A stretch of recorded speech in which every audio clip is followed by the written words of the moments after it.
Alright, so I put the Mercedes in reverse with the parking brake on, and it revved it up in reverse to about $2,000, and it snapped the axle right off, so that's not good.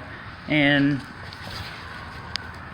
the person that put them in before, the studs for the bolts for the axle had put Loctite on them, so I've been having a fun time getting those off. But you can do it without taking the wheel off. You just have to take the center cap off, and then there's this bolt with this like spacer thing, and that just goes in there and tightens the axle down. But I ordered this axle online. It's a replacement aftermarket axle, and normally they'd run about $300, but I was able to get this one for about $100. I just put this gasket in the oven to try to shrink it back down, which it looks like it worked because it's perfect size now. It did smoke up the house a lot, but now that'll fit in there, and that'll keep all the grease packed in there. And then now what I'm going to do is go ahead and install this axle. I've got a new sensor to install, and then it should run good.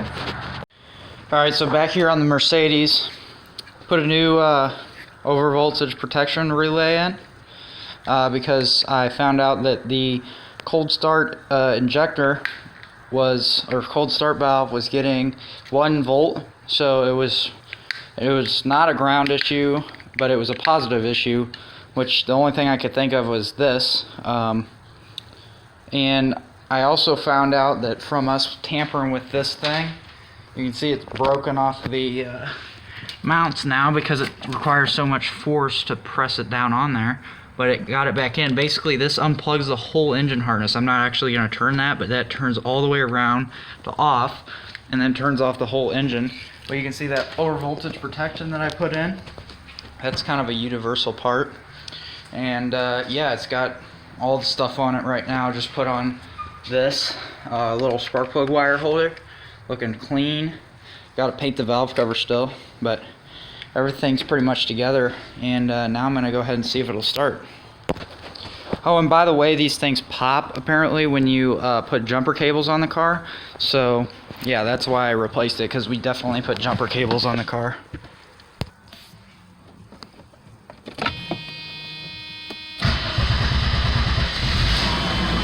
Yay! Now it works, guys. And you can see the RPM even went up. The idle air control sensor is working. So yeah, that's what it was the frickin' over voltage frickin' protection relay.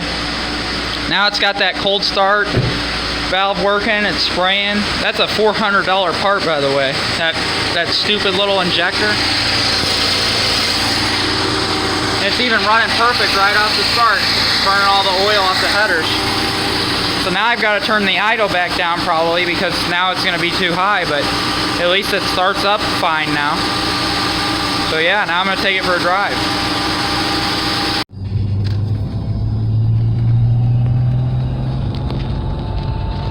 Still shifting a little bit hard, but haven't really touched the transmission yet. Just got a new filter and gasket for it today in the mail.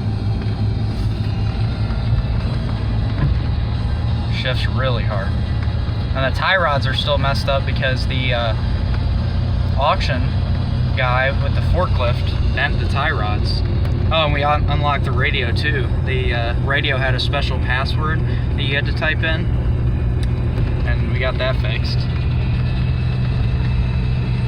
The weird thing about this car is if you look at the RPMs, like we're going like 30 just cruising, and it's at 1500, whereas a normal car would be at like 1200.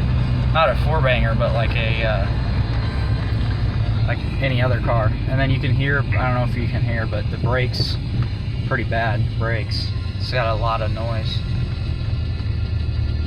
Let's see how it's idling now.